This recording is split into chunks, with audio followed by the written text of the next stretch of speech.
Welcome back to Homeground. I'm Catherine Lindstadt, broker associate with Douglas Elliman Real Estate out of Northport, Long Island. This is a show where we talk real estate without the fluff, without the spin, without wasting your time. Today I have a guest who means a lot to me, not because we sold or how we closed, but because what Vinny's story represents. Vinny Greco just went through one of the biggest moves of his life, selling a condo, buying a house, baby number 2 on the way, and he did it all with grace and good humor. Vincent, Vinny, welcome. Thank you. Appreciate it. Before we get into everything, just set the scene for everyone. Where you came from, why what you were looking for, what was going on in your family. Sure, absolutely. So, my wife and I found out we were expecting our second child right around the beginning of November. So, obviously that kind of put us into high gear where we needed to figure out a different solution. We love Babylon. We fell in love with it. We fell in love with each other almost in Babylon, to think about that. So it was very sentimental to us, and it was hard to leave, but we knew that it was time for a change. It was time to find our forever home and pick somewhere that's going to be wonderful for our children to grow up.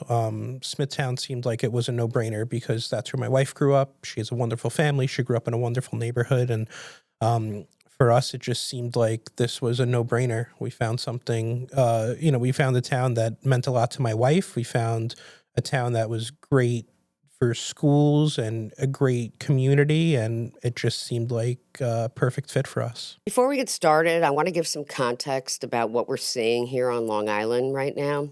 We have a lot of families in the same position as Vincent and Jessica, who were in a condo or starter home, growing family, trying to figure out, how to make the next move, where to go. The market is still competitive, inventory is still very tight, and the families who move with intention, who know what they need, have the clear financing in order, and have someone helping them navigate are the ones who land in the right homes. The ones who wait and watch and try to time everything perfectly, they often wait too long. Vincent's story is a good reminder that when life circumstances are right, the move makes itself. So, Vinny, tell the audience where you and Jessica were living and what life was like before I met you. Yeah, so we moved to Babylon Village. We lived there prior to us purchasing the condo. We were renting in right before COVID, actually. So my wife and I always joke it was trial by fire. We were going to figure out relatively quickly if we could be compatible or not in the same house.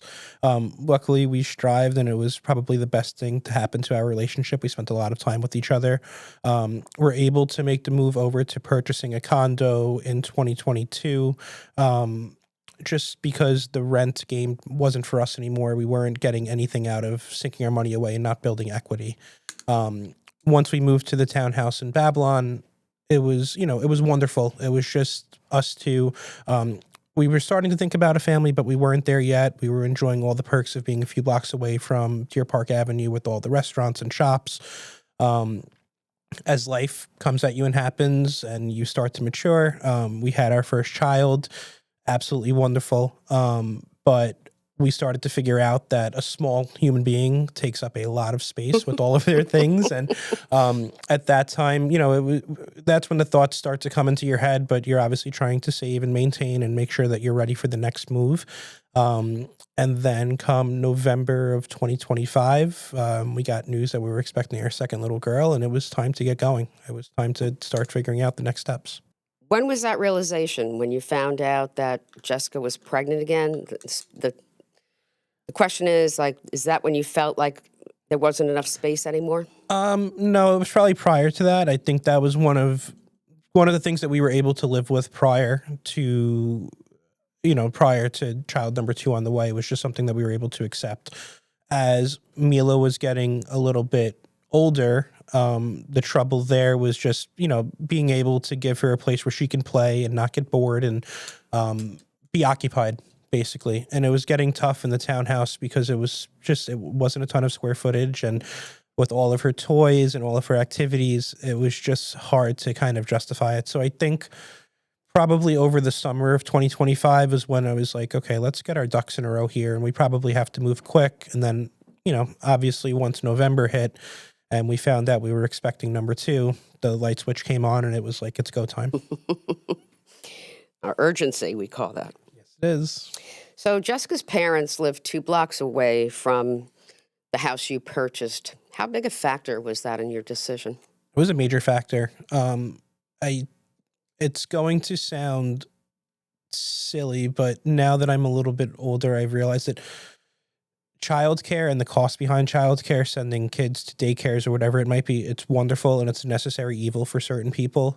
For us, we were going to try to ride out having our child stay with our parents for as long as we could, just because we were trying to save capital to make our next move, aka buy this house. So I think it was a tremendous opportunity for us to still rely and have somebody that was close by if something was to, God forbid, happen. Knowing that someone was within 5 minutes of us was a major help. So you've got a daughter at home and another one on the way. What did the right house look like to you when you first started your search?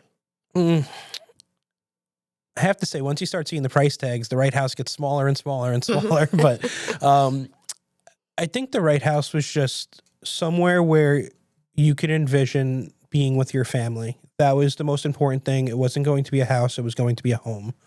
And I think that was the most important thing, being able to visualize once you go in, your kids growing up, you guys sitting at the dinner table, having dinner with each other, them having friends over, them hanging out in the backyard, doing all of their activities. I think that's kind of where the vision came into effect.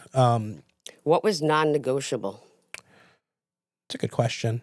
Non-negotiable was we needed at least 4 bedrooms. Just Jess and I always joked that we wanted to have an army.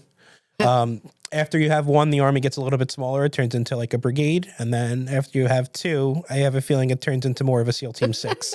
So, but nonetheless, we love having people over. Both of us have siblings. Both of us obviously have our parents still around with us. So being able to have them come over and have a spare bedroom to entertain them and have them over was a major factor.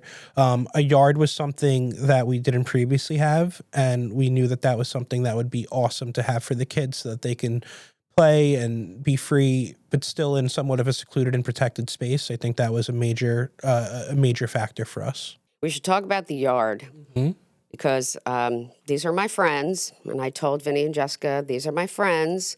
We never talk about real estate. So this is, they're going into this blind because they don't want to hear what I have to say. They just want me to show up. And one thing we heard repeatedly was they had fenced off their pool in the backyard and kind of cut off the yard. So we talked about that was the feedback. And what did I tell you? Remember? Yeah.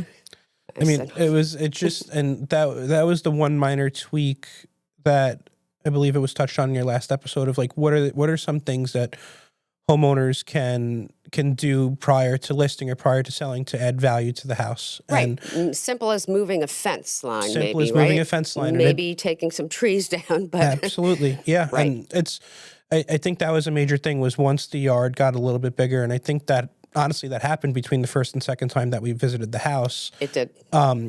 It just kind of similar to the points that you've previously made, being visual once you're showing up somewhere and trying to envision what's going to happen. That was a major factor into it because it felt so much more open. It felt so much more like a North Shore Suffolk County property. Yeah. Once that was done. Once the fence was moved and the yard was made bigger or feel bigger.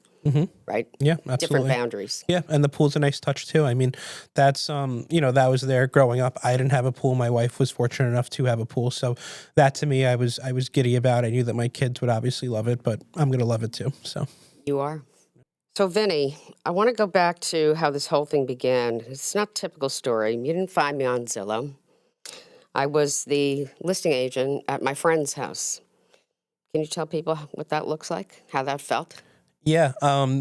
So as you touched on kind of in the open, I was away on business when my wife first found the house with my mother-in-law. Right. I knew that they were looking, and honestly, based on when I spoke to my wife, I think I knew that she fell in love with the house before. I think she realized that she fell in love with the house. I think that's true. Yeah. The second she walked in, I think that she was head over heels. She actually told me that she wanted you to see this house and that you were away on business, and her eyes were like lit up.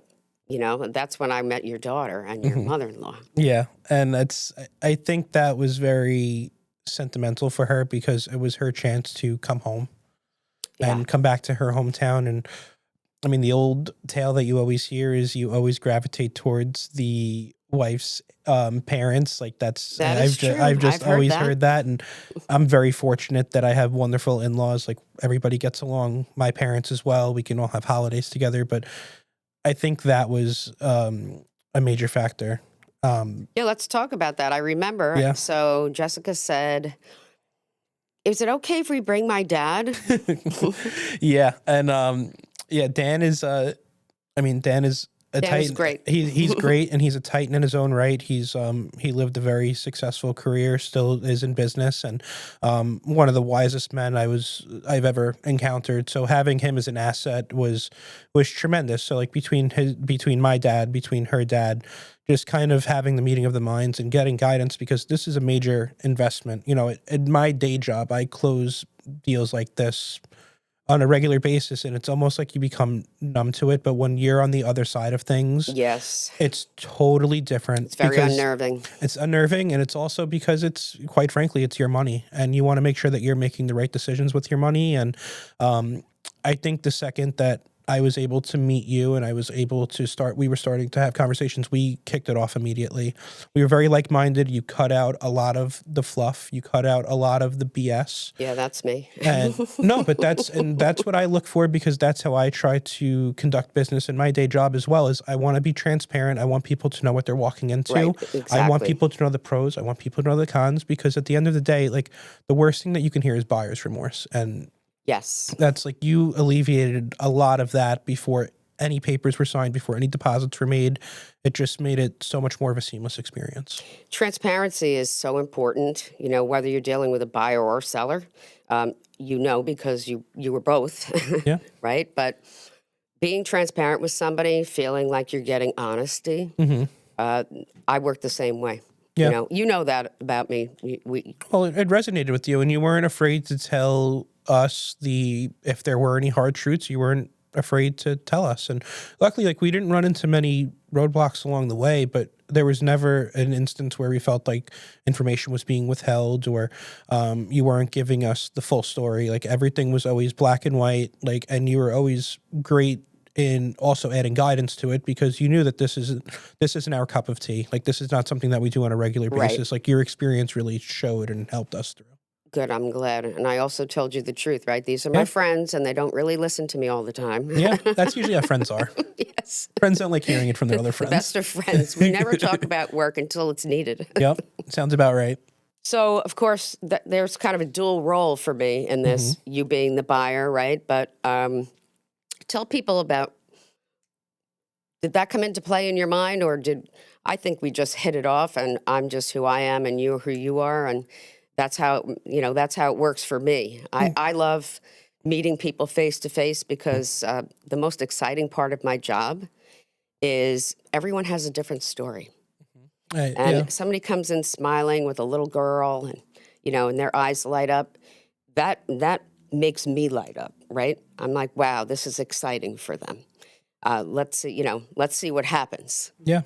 So tell people, how did you feel about? Did that come into play? Did you think of me as a buyer's agent or a listing agent, or just somebody who could give you the right guidance? I think it's the latter. I think it was just, first off, I'm a huge proponent, and everything happens for a reason. Yes. We went into these open houses with no realtor. I mean, there was a little bit of strategy behind that, but it wasn't the end all be all. If we were going to hit roadblocks, we were going to go a different route, but it was just kind of right place, right time. The world Yeah. was telling us, like, I think you guys should conduct some business together. Right. That was a major thing for us. And just the second that we were able to kind of talk through everything and hit it off, I mean, even if that property wasn't the property, we probably would have moved forward with you regardless, and we would have found something else because Well, we were you just already were. You just didn't know it because Jessica was already getting all my emails with the other properties. yeah, and I know that she was because she would send me. I would get about 6 different links every single night before she went to bed. It was usually my wind down time. She's a teacher, so around 8 o'clock is when she's about to go to bed. So around like 7:50, I'd get 6 or 7 links, and I get a let me know what you think in the morning. So I'm like, oh, okay. And meanwhile, she'd be texting me saying, I'm going to go to this open house. And what about this one? What about this one? I'd say, oh, that one's gone. Yeah, for a teacher, she moves quick. She should be in sales. I tell her that all the time. Yeah, she was very quick. Yeah. But no, it was honestly, it put things into perspective, and also being able to see what else was on the market, I think also enhanced our decision. That's very important for our buyers to know, is that I think sometimes the first time you walk into a house, you don't really know what you don't know. And you don't really know what you're looking for. Yeah, non-negotiable, the 4 bedrooms, right? But you don't have a set style, or, it was mostly about space, and you're coming from a condo. So. Yeah. The one thing that I knew that we wanted, well, we both agreed on when we went in, was no high ranch. That just wasn't our style of home. Yeah.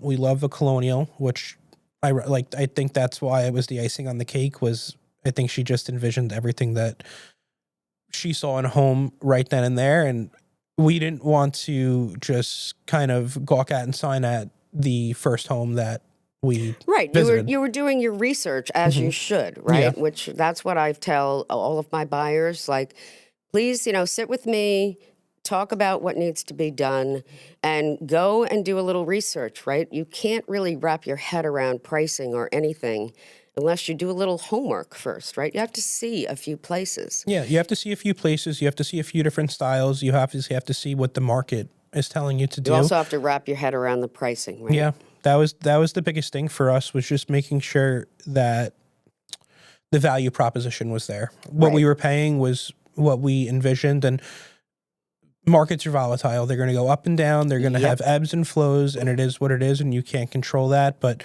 I mean, to this day, I've stopped more recently, but to this day, I still kind of poke at Zillow, or I poke online to see, what's on the market. Like, did we miss out on anything? And luckily enough, like, I haven't seen anything. Not a lot of inventory right now. Not a lot of inventory, and I haven't seen anything that makes me think like, oh, why did I move forward so quickly with the house that I purchased? Like, we've been in the house now officially 2 weeks. I know, congrats. It's crazy because, time moves quick, but like, everything is perfect. Like, it's just exactly how we envisioned it. Like, every single time we go to bed at night, it's just, this is our home. Like, it's not just our house. Like, this is our home. Like, this is where I always joke with Jess, like, next time they move me, like, hopefully I'm in a box. Like, I don't want to move again. I don't want to do all this stuff again. But yeah, me too.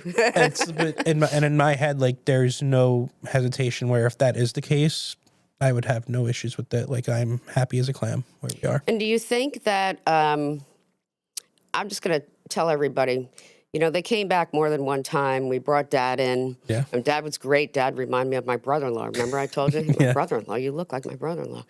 Anyway, do you think that us getting the quotes for the floor pricing, like, that was helpful?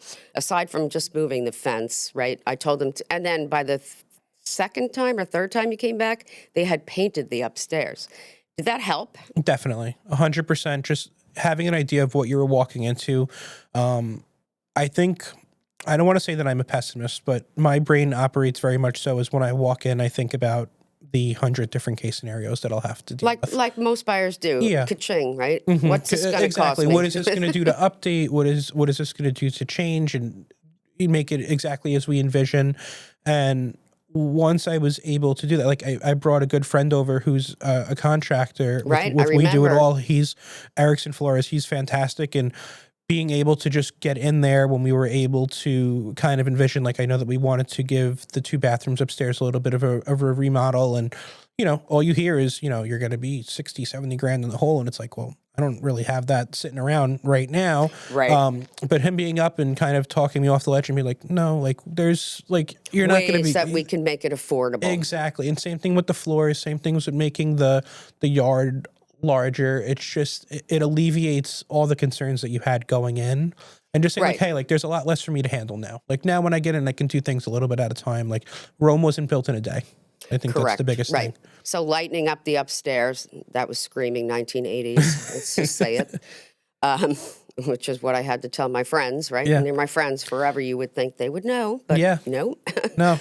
I think that was a major thing too. Just the change in paint from the first and second time that we went there. It made everything look a little bit more modern. It made the floors pop, I thought, Yeah. as well. I think that was a really nice contrast And with it the was colors they helpful chose to downstairs. have the quote on doing the upstairs floors because the first floors had been done only a year Yeah. prior, right? And Seeing is believing. seeing is believing. I'm a big proponent in that. And we went ahead and we did the floors upstairs, and it was a great decision just because it felt like it tied in the entire house together. I'm sure. Well, after the fact, I'm still on the guest list. I haven't gotten back yet. You and everybody else, because it's I still know. it's still a construction site.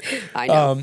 But no, it's just watching everything come together and realizing that you can make such minor changes with little fiscal kind of commitments at the time. Right. And it makes a huge difference visually, and it makes a huge difference in just the living space in general. Yeah, what we talk about a lot of times, I'll tell buyers or I'll tell sellers or I'll tell both, little changes, they don't have to cost a lot. We don't have to, overhaul a bathroom. We can maybe get a new toilet and a new vanity. Yeah. And we can freshen up the paint, put some white towels in, right? All that makes sense, right? Mm-hmm, exactly. And as you saw it unfold, it was kind of interesting, right, to see. And of course, I see it all the time. So for me, it's just like, why don't you listen to me? But okay. Yeah. To see it actually unfold and come back all those times, right? Yeah. It's kind of solidified Well, everything. And it also just showed that such minor improvements could make such a big difference. Like, it's crazy, right? And it happened in a matter of a week and a half or so. So it was stuff that, one, you were able to basically show us indirectly that, hey, like, this is attainable. Like, you can make minor changes that'll make major differences to the property. Yes. And two, like, nothing is unfixable. Like, that's what Right. my father-in-law, my dad said spend that. a gazillion dollars, right, to make it exactly. look pretty Yeah, exactly. and livable. Mm-hmm. So, Vinny, let's talk about the Babylon condo. You weren't just buying a house, you were also selling one. Can you tell people how that felt? It was overwhelming. It was a lot going on at once. You're trying to move and get settled into one place, and you're trying to unload an asset on the other side. And even I remember us kind of going back and forth, and I wanted to keep it and I wanted to rent it out. And I kind of let you sit with that because you have to decide whether or not you want to be a landlord. And we would have had that conversation, but I thought, he's smart. He gets it. yeah, and I don't think I was necessarily afraid of being a landlord, but I think the numbers were just saying, hey, silly, like, take your win. Take your win and let's move on. Like, you have to know when to, you got to know when to hold them. You got to know when to fold them. That's right. And I think just kind of the way that you helped us navigate that was a major factor into it. You let us make our own decisions, but you gave us the appropriate guidance where, I think you knew exactly where we were going to land probably right after we had that conversation, like you just said, but just kind of giving us the liberty to figure it out on our own, do our due diligence, and then coming back to our senses. I think that was some of the best guidance that we got, especially from you, was it just, take your win when you can. And now I'm getting into my favorite segment, rapid fire questions. Let's do it. I got to see what they are. All right. I'll ask the questions and you respond. Ready? Ready. Best thing about the new house? Having a yard. What do you miss about the condo? Being so close to the buzz of downtown. Babylon. Yeah. Yeah. How did you fall in love with Smithtown yet? I haven't played golf across the street yet, but I'm sure after my first round, I'll be head over heels. How many more months do you think it's before I get to come over? No, I'm only kidding. Hopefully one. I think we're just about wrapped up. I just want to make sure it's presentable so you don't judge me. So, best new thing that comes with the new house? Pool? Pool is a huge perk. Pool. And it's not even open yet. It's not even open yet. I just stare and look at it every single morning, so. Okay. First thing you think about when you wake up in your new house? What is Mila going to ask me for breakfast this morning? And let's see what else. Is it nice having your in-laws around the corner? It's wonderful. Just being able to be so close and have them. Family is everything. It's huge, right? Yeah, We talked about that. Yeah, and that's at the end of the day, like that's what I do. What I do for, that's what you do. What you do for, it's that's the end goal. Just making That's sure our it. family That's right. is happy. Right? Something you would tell somebody who's going to be both buying and selling. Find you a Catherine Lindstadt. That's what you do. Someone who's just going to make it easy. Someone who's going to walk you through the process. Someone who's going to know when to push. Who's going to know when to hold off. It's experience. It shows, and it's you find yourself a Catherine. That's how you do it. So experience, right? Experience. Treat everybody like family. Yep, exactly. 3 things I want you to carry with you from today. First, your buyer's agent is not a door opener. They are your strategist, your negotiator, your translator, and your advocate all at once. The right agent changes not just the outcome of the transaction, but the experience going through it. Choose the person carefully.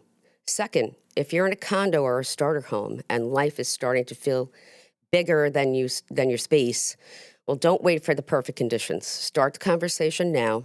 Know your equity, know your options, because the move you make when you're ready and prepared is always better than the move, that you would have to make when you're forced. Third, proximity to family is real. The value, I know it doesn't show up on Zillow listings, but Jessica and Vinny have now grandparents 2 blocks away, space for the kids to grow, a yard. That's what a home is for. That's the whole point.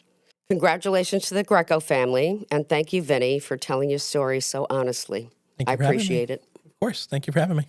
Thanks for watching today's episode of Homegrown. If this resonated with you, please subscribe and like or leave a review. It helps more people find Homegrown. If you're a family thinking about a move, like the one Vinny and Jessica just made, upsizing, relocating closer to family, going from a condo to a house, I'd love to talk. My information is in the show notes. Thank you for watching today's episode of Homegrown. If this resonated with you, please subscribe and leave us a review. It helps more people find Homegrown. If you're a family thinking about making a move, like the one Vinny and Jessica just made, upsizing, relocating closer to family, going from a condo to a house, I'd love to talk. My information is in the show notes. Thank you all for being here. Vinny, congratulations again, and to the whole Greco family, especially for the little one coming in June. Don't forget to subscribe, and we'll see you next time on Homegrown.